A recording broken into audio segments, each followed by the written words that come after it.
2021학년도 9월 평가원 현대시 지문입니다. 자, 사령이라는 작품과 한강물 얼고 눈이 내린 날이라는 작품이 나왔는데, 먼저 저희는 읽기부터 진행이 돼야 되니까 바로 시 내용으로 조금 들어가 보고 그 다음 선택지에서 어떻게 봐내야 되는지 한번 이야기해 볼게요. 자, 활자. 활자는 글자죠. 활자는 반짝거리면서 하늘 아래에서 간간히 자유를 말하는데, 자, 활자가 자유를 말하고 있습니다. 그리고 나왔네요. 화자가 표면에 드러났다. 인정돼야 되겠네요. 자, 나의 영은 죽어 있는 것이 아니냐. 자, 먼저 제목부터 확인하고 갈게요. 제목이 뭐죠? 사령입니다. 사령이 뭐죠? 영혼이 죽었네. 죽은 영혼이란 뜻인데.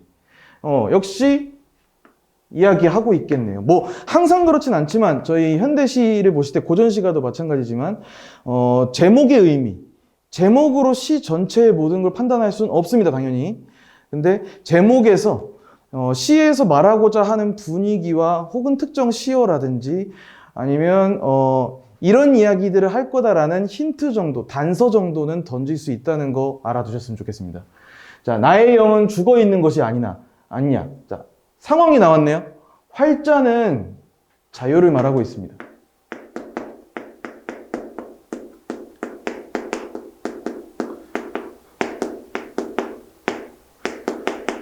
근데 나의 영은 죽어 있는 것이 아니냐. 나의 영은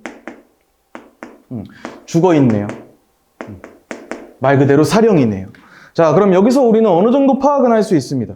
그러면 나의 영혼이 죽어 있는 것에 대한 성찰을 담고 있는 시겠구나. 자, 가볼게요. 벗이요. 그럼 갑자기 벗이 튀어나왔네요. 벗이요. 친구죠? 자, 그러면 어느 정도 유추해 볼 수 있을 것 같아요. 활자가 자유를 말하는데, 그런데 나의 영은 죽어 있거든. 그 상황에서 벗이여라고 하는 거, 우리 내신용 정보에 익숙한 우리들은 여기서 이제 자습서에서 이걸 연결시켜 주기를 바래요. 그럼 활자가 벗인가? 일단 거기까지 지금 판단할 필요는 없으실 것 같아요. 그러면 벗의 속성은 뭔지, 한번 읽어보면서 저희가 판단을 해본다면, 벗이여. 그때의 말을 고개 숙이고 듣는 것이. 자, 그냥 듣는 것도 아니야. 고개 숙이고 들어요. 자, 그대는 마음에 들지 않겠지. 한 번 더 마음에 들지 않아라. 반복하고 있네요. 정말 마음에 안 드나 보네요. 그 다음에 벗이여 그대의 말을 했으니까 벗은 그대지. 이건 당연하게 인정이 돼 주셔야 됩니다. 자, 여기까지 얘기하는 거. 나의 영은 죽어 있다. 활자는 자유를 말한다. 그 다음 벗은 일단 뭔지 잘 모르겠지만 뭔가 말을 하고 있는데 나에게. 근데 나는 고개를 숙이고 듣거든요. 왜? 영혼이 죽었으니까. 그래서 거기에 대해서 마음에 들지 않겠지, 마음에 들지 않겠지. 자, 3년 넘어가 볼게요. 자, 모두 다 마음에 들지 않아라. 한 번 더 했네요. 진짜 마음에 안 드나 봐요. 자, 이 황혼도, 자, 돌벽 아래 잡초도, 담장의 푸른 페인트 빛도, 저 고요함도, 이 고요함도. 자, 여기 시어들이 여러 개 쏟아졌는데 얘기할 것들 한번 얘기해 볼게요. 자, 마음에 들지 않습니다. 이게 상황입니다. 여기서 이 황혼도. 자, 황혼은 예쁜 건데. 그렇죠? 아까 말씀드렸듯이 느끼셔야 됩니다. 문학은 비문학이 아니에요. 비문학과 문학의 결정적인 차이점. 문학은 예술입니다. 그래서 여기서 좀 느껴지시는 걸로 선지로 뚫고 들어가셔야 돼요. 나머지 퍼즐은 선택지에서 맞춰질 겁니다. 그래서 이 황혼도. 자, 그러면 잠깐만, 황혼이야. 저 돌벽 아래 잡초. 황량한 이미지는 느껴지죠. 그리고 마음에 드는 상황이 아니거든요, 지금. 담장의 푸른 페인트빛도. 일단 페인트빛이 좋은 건 아닌 것 같아요, 아무리 봐도. 그렇죠? 푸른 페인트빛, 좀 차가운 색깔에 페인트빛, 좀 인위적인 시어잖아. 이 고요함도, 저 고요함도. 고요하면 안 시끄럽고 좋을 것 같은데, 그렇죠? 맥락 이어가 주셔야 될 것 같죠? 그러니까 고요함도 여기선 어떤 이미지랑 이어져 주셔야 될까요? 왜 고요할까요? 나는 벗의 말을 고개 숙이고 듣죠? 아무 말도 없이. 왜냐하면 영혼이 죽었거든요. 죽었으니까 아무 말도 하지 않고 고요하겠죠. 어떤 이미지처럼? 잡초 같은 이미지처럼. 다 저물어 가버리는 소멸의 이미지, 황혼의 이미지처럼, 푸른 페인트빛처럼 차갑고 인위적인 느낌처럼. 자, 전부 마음에 안 듭니다. 그래서 그대의 정의도, 자, 저스티스도, 우리들의 섬세도, 그래서 행동이 죽음에서 나오는 이 욕된 교회, 행동이 죽음에서 나오는 것도 아무리 봐도 부정적이고, 그걸 지금 단적으로 감정을 얘기하고 있습니다. 이 욕된 교회라는 시어에서요. 그래서 오늘만 마음에 드는 게 아니야. 마음에 들지 않는 게 아니야. 어제도, 오늘도, 내일도 전부 마음에 들지 않습니다. 항상 마음에 들지 않습니다. 자, 그래서 마지막에 그대는 반짝거리면서 하늘 아래에서 간간히 자유를 말하는데, 어디서 많이 봤죠? 아까 1년에서 이야기했던 구조와 거의 비슷하다고 보시면 되겠습니다. 자, 우스워라, 나의 영은 죽어 있는 것이 아니냐.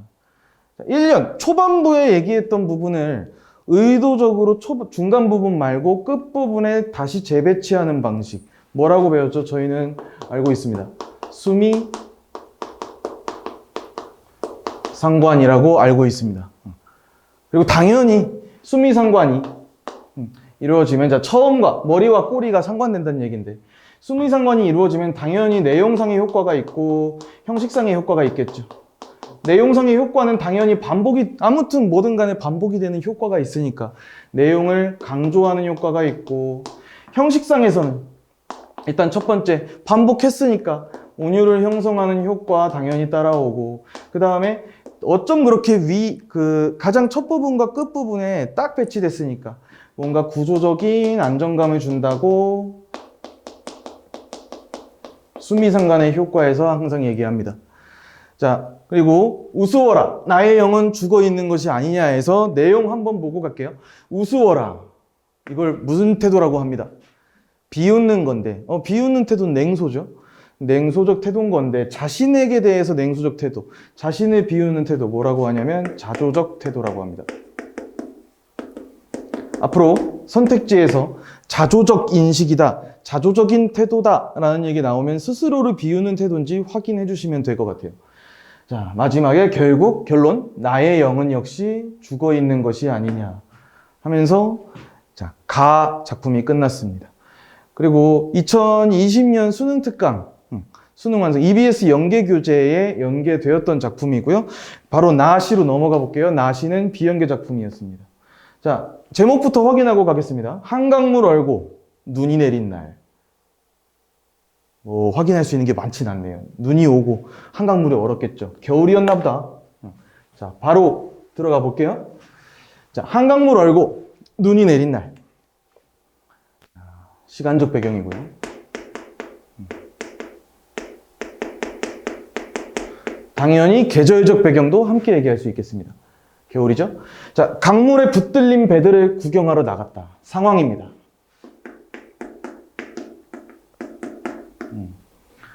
훈련받나 봐. 대사인 것 같습니다. 아니야. 발등까지 딱딱하게 얼었대.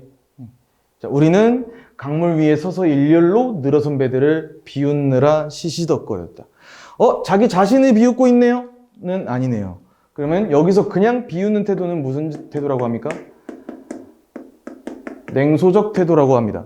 그러면 이제 선지에서 냉소적 태도라고 얘기하고 있는 부분이 있으면 맞는지 찾아와서 확인해 주시면 될 것 같아요. 자, 상황은 한강물 얼고 눈이 내린 날에 한강 유역을 나갔겠죠? 그래서 눈이 내린 날에 강물에 붙들린 배들을 구경하고 있습니다. 강물에 붙들려 있어요, 배들이. 움직이지 못하고 있어요. 왜 그럴까? 훈련받는 줄 알았습니다. 근데 그게 아니래요. 발등까지 딱딱하게 얼었다. 그래서 그것에 대해서 우리가 대하는 태도는 비웃느라 시시덕거리는 태도입니다.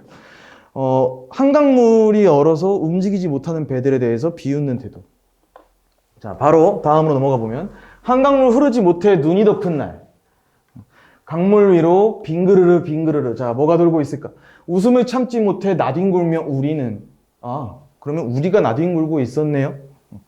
자, 그래서 빙그르르 나뒹굴고 있네요. 너무 웃긴가 보네요. 냉소적 태도가 매우 강하게 드러나고 있나 보네요. 자, 보았다. 얼어붙은 하늘 사이로 붙박힌 말들을. 말씀드리고 간다면 도치법입니다. 하지만 읽으실 때 도치법이다 라는 게 쉽게 보이지 않으셨더라도 상관없습니다. 이따가 표현상의 특징을 물어보는 문제가 있을 때 거기 선지에 도치의 방식으로 무엇을 하고 있다라는 선지를 발견하는 순간 찾아 올라와서 확인하는 건 10초 안에 이루어질 수 있잖아요. 자, 보았다. 얼어붙은 하늘 사이로 붙박힌 말들이 붙박혀 있나 보네요. 자, 언 강물과 언 하늘이 맞붙은 사이로. 그래서 모두 얼어 있는데, 그래서 저어가지 못하는 배들이 나란히, 날아가지 못하는 말들이 나란히, 유사한 문장 구조의 반복, 대꾸법이 되겠고요.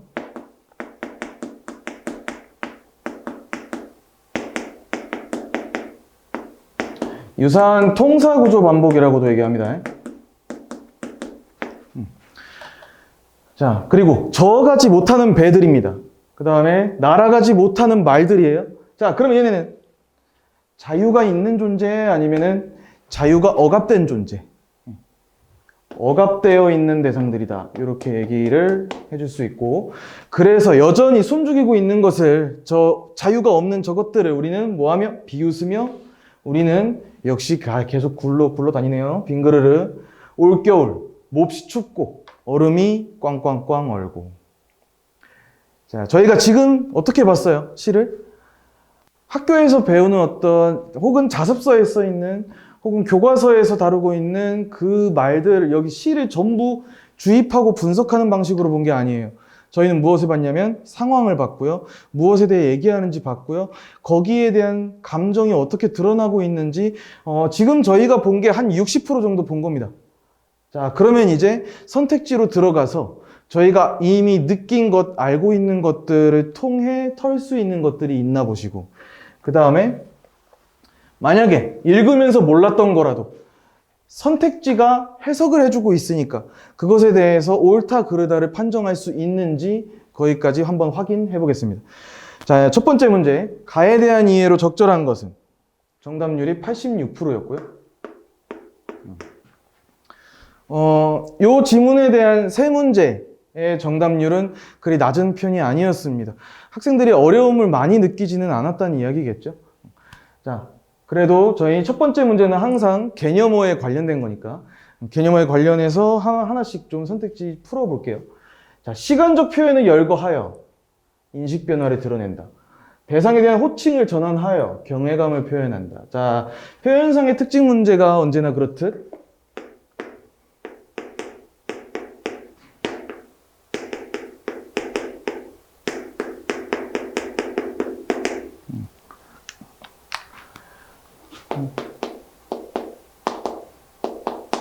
보통 표현을 하여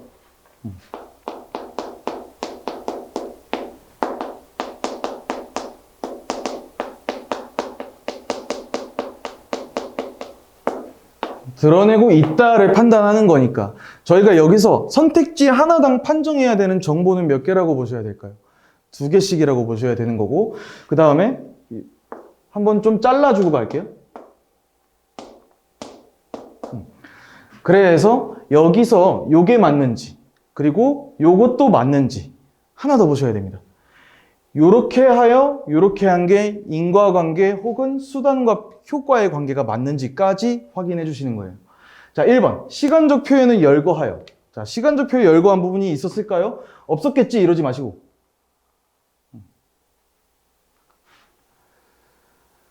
자, 어제도 오늘도 내일도, 어제 오늘 내일은 시간을 나타내는 명사들이니까 그러면은 시간적 표현을 열거하여 시대에 대한 화자의 인식 변화를 드러낸다. 자, 여기까지는 맞는 말이고, 시대에 대한 화자의 인식 변화다. 지금 사령에서 인식이 변하고 있나요? 아니요. 처음부터 끝까지 나의 영은 죽어 있었고요. 죽어 있는 나의 영혼에 대해서 성찰을 계속 하고 있는데, 거기에 대한 인식은 끝까지 자조적 태도로 일관하고 있습니다. 자, 대상에 대한 호칭을 전환하여, 활자가 나왔었고요. 대상이라고 한다면. 그 다음에, 뭐가 있었을까요? 나의 영혼도 뭐 대상이겠지만, 벗이 나왔고요. 부름의 대상, 청자가 나왔잖아요. 그러면 이거는 무조건 대상 중에 한 명이다. 이렇게 보여주시는 거고. 그 다음, 그대의 말을, 벗이여, 그대, 활자. 자, 대상에 대한 호칭을 전환하여. 맞는 진술이 되겠고요. 시적 대상에 대한 화자의 경외감을 표현한다. 경외감이라고 한다면 두려워하고 공경하는 건데, 두려워할 정도로 공경하는 건데, 쉽게 말해, 존경의 업그레이드 버전이라고 보시면 될 것 같습니다. 그래서 두려워할, 너무 존경한 나머지 두려운 수준. 아니겠죠? 그 다음, 원근을 나타내는 지시어를 사용하여. 원근이라고 하면은 멀고 가까운 건데, 지시어가 어디 사용됐을까 확인해 본다면, 저고요함, 이고요함, 저원, 이근. 원근을 나타내는 지시어는 사용했고요. 화자의 시선엔 포착된 대상의 움직임을 표현하였다. 움직임을 표현하는 게 아니고요. 사령에서. 자, 물음의 형식으로 종결하여. 자, 그러면 종결하여니까 종결된 부분만 볼게요. 아니냐 있네요. 자, 물음의 형식으로 종결하여 화자의 깨달음이 부정되고 있음. 무언가를 깨달았는데 그게 아니었다. 이런 의미가 아니었으니까 4번도 아니고요. 자, 그러면 5번이 답인 건데 확인 한번 해볼게요. 동일한 구절을 반복하여. 동일한 구절을 반복했다. 자, 어디가 있을까요? 마음에 들지 않겠지? 마음에 들지 않으라. 자, 근데 조금 변형된 것 같은데 조금 더 정확하게 찾아볼까요? 모두 다 마음에 들지 않아라. 마음에 들지 않아라. 그 다음에 여기도 마음에 들지 않아라. 자, 그러면 유사한 구절 말고 동일한 구절을 반복했다 확인 가능하겠고, 그 다음에 시적 상황에 대한 화자의 아무리 봐도 부정적 정서, 자조적이고 부정적이고 죽어있고, 그렇죠? 그래서 심화되는 과정을 드러낸다. 초반부에 비해 점점점 시상이 전개될수록 심화되는 양상을 보이고 있는 것도 맞으니까 부정할 수 있는 것이 없다. 답은 5번이 되겠습니다. 자, 빠르게 2번 넘어가 볼게요. 자, 기억부터 미음에 대한 이해로 적절하지 않은 것 그랬고, 자, 기억, 니은, 디귿, 리을, 미음 확인해 보겠습니다. 자, 기억, 강물에 붙들린 배들을 구경하러 나갔다. 훈련받나 봐. 발등까지 얼었대. 니은. 비웃느라 시시덕거렸다. 디귿. 눈이 덮은 날. 리을. 그 다음 얼음이 꽝꽝꽝 얼고. 미음. 자, 확인합니다. 적절하지 않은 것은 정답률 77%였고요. 기억, 니은, 디귿, 리을, 미음 밑줄 친 부분은 지금 모두 상황들 혹은 시구들이고, 그걸 뭘 판단하라는 거겠어요? 이제 이미지가 파악이 됐으면 요 밑줄 친 부분이 요런 해석, 맥락상 요런 해석이 가능한 거냐라는 걸 물어보겠죠? 자, 바로 시작해 보겠습니다. 기억에 붙들린 배는 강이 얼었을 때 볼 수 있는 구경거리를 묶여 있는 배들, 관심의 대상으로 표현한 것으로 관심이 있다고 했었을 겁니다. 구경하러 나갔으니까. 이를 통해 시상전개의 계기가 형성된다. 초반부니까. 배들을 본 걸로 이제 그 억압된 자유, 아무튼 기타 등등의 이야기가 펼쳐지고 있으니까 시상전개 계기. 맞습니다. 그 다음에 2번. 니은의 아니야는 배가 훈련을 받고 있다는 추측을 부정하는 표현으로. 그렇죠? 훈련을 받고 있는 게 아니야. 발등까지 얼어서 그렇대. 라고 했으니까 배가 움직일 수 없는 상황이 배의 내부적 원인에서 기인하고 있음이 이를 통해 움직이지 못하고 있는 건 맞는데요. 근데 배의 내부적 원인이라고 한다면 배가 고장난 거여야 되겠죠? 여기서 배가 근데 못 움직이고 있는 상황은 무엇 때문? 한강물이 얼어서. 그러면 배의 내부적 요인이 아니라 외부의 억압이라고 하는 게 정확하겠죠. 정답은 나왔는데 나머지 선지 확인해 볼게요. 자, 디귿에 시시덕거렸다는 서로 모여 실없이 떠드는 모습을 표현한 것으로 배가 질서정연하게 정렬된 모습에 대한 냉소가 드러난다. 실없이 떠들고 있고 냉소가 드러나고 있다. 확인되겠습니다. 4번 리을에 흐르지 못해. 강이 연 상황이 강물의 흐름을 막고 있다고 여기는 것으로 흐르지 못한다 했으니까 강물의 자연스러운 흐름을 방해하는 외부의 힘이 강조된다. 맞는 진술이 되겠고요. 미음의 꽝꽝꽝은 강추위가 지속되는 현재의 상황을 감각적으로 표현한 것으로. 자, 음성상징어네. 자, 우리 음성상징어엔 의성어와 의태어가 있다고 합니다. 의성어는 소리를 말로 표현한 거고, 의태어는 모양을 말로 표현한 건데, 그럼 꽝꽝꽝은 소리를 표현했을까요? 모양을 표현했을까요? 강추위가 지속될 때 꽝꽝꽝 계속 소리가 나진 않을 테니까 모양을 표현한 거고, 그 다음에 감각적으로 표현했다. 자, 음성상징어를 사용하면 감각적으로 표현하게 되죠. 일단 의성어를 사용한다면 청각적으로 표현하게 되고요. 그 다음에 의태어를 사용한다고 하면은 모양을 보여주는 꼴이 되니까 시각적으로, 감각적으로 표현한다고 합니다. 아무튼 뭐든 간에 감각적인 표현이 가능해지는 게 음성상징어 사용의 효과인데, 여기선 시각적으로 표현했다고 보는 게 맞겠네요. 그래서 표현한 것으로 모든 것을 얼어붙게 하는 현실의 상황이 견고하다는 점을 이를 통해 강조된다. 자, 뭐 얘기할 게 없는 선지가 되겠습니다. 자, 3번.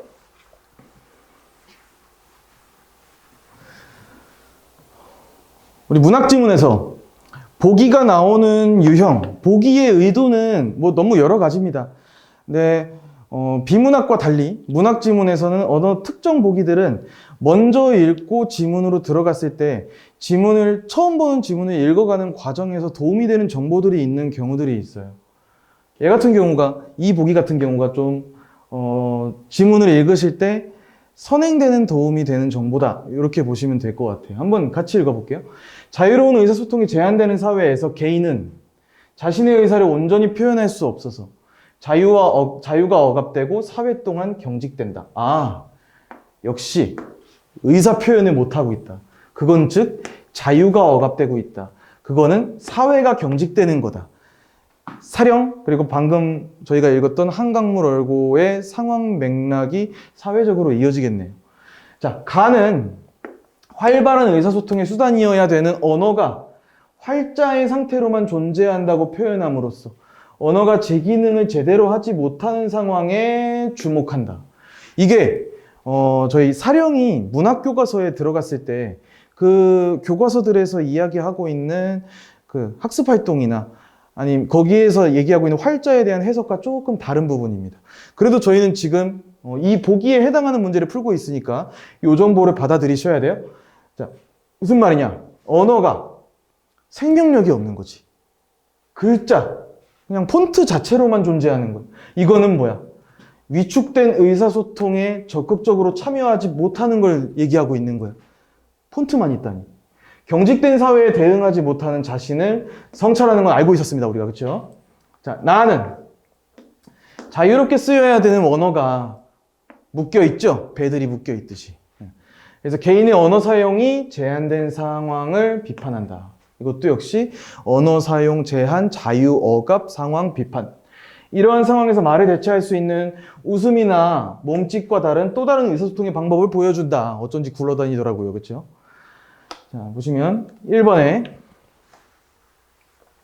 가에서 나의 영에 대해 우스워라 라고 자조한 것은 나올 줄 알았다. 그렇죠?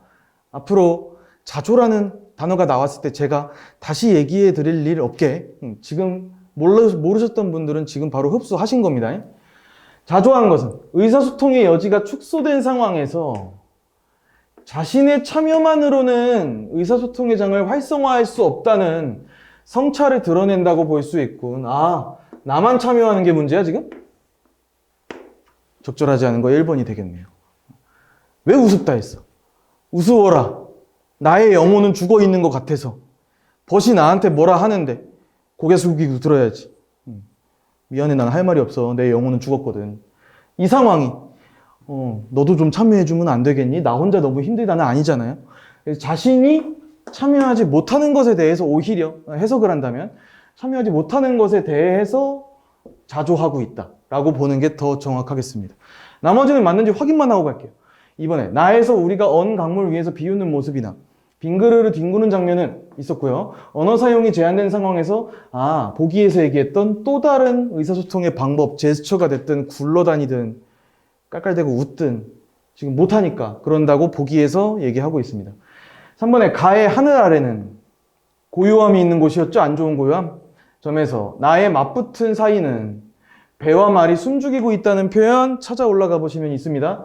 공간이라는 점에서 이거 전부 의사소통의 부자유, 즉 경직된 사회에 부정할 수 있는 게 없습니다.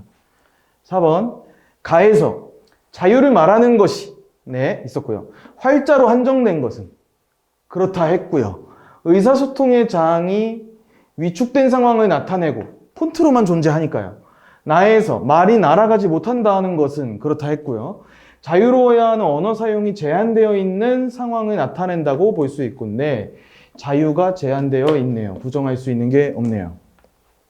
자, 5번 가에서 주변 세계를 마음에 들지 않아 하는 거 있었고요.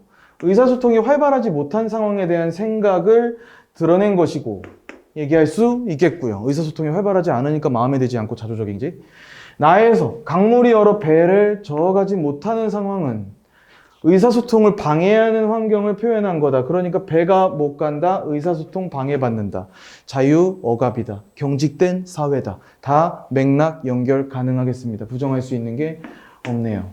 이렇게 해서 답은 1번이 되고, 요런 문제에서 우리 항상 뭐 언제나 그렇진 않지만 보기 추론 문제 중에 선택지의 길이가 3점짜리 문항이 좀 길 확률이 높습니다. 선택지 하나가 이렇게 3줄씩 형성된다는 건 뭘 의미하냐면, 이게 한 문장이든 두 문장이든 여기에 들어가 있는 정보들은 지금 저희가 파악해야 되는 게 한 개가 아닐 거예요.